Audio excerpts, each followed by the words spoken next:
pada hari H tanggal 27 pada saat pemungutan suara di TPS 9 Kelurahan Tuwung, pengawas TPS kami yang ditugaskan di situ melakukan temuan adanya 2 orang atau lebih dari 1 orang yang melakukan hak pilihnya atau melakukan pencoblosan lebih dari 1 kali, yaitu atas nama Saudara Hamrullah dengan Saudari Siti Rohani. Lalu pengawas TPS kami melakukan temuan.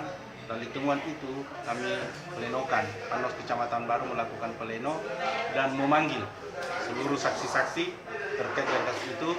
Ada 3 anggota KPPS, ketua dan anggota, dan seluruh saksi yang hadir pada itu dari Panslom. Ada 3 saksi dipanggil, diklarifikasi, dan semua saksi mengakui, termasuk terlapor dalam klarifikasi mengakui bahwa betul dia melakukan pencoblosan lebih dari 1 kali atau 2 kali.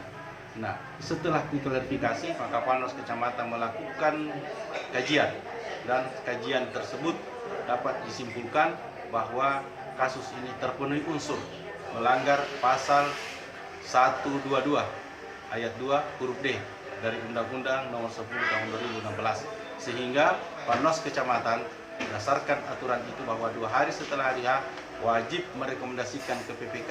Maka melalui pleno direkomendasikan ke PPK untuk dilakukan PSU, pemungutan suara ulang dari seluruh wajib pilih yang ada di DPT itu, di TPS 9 sebanyak 304 akan melakukan PSU, dan insya Allah setelah kami berkoordinasi dengan KPU akan dilakukan pada hari Minggu nanti, lusa.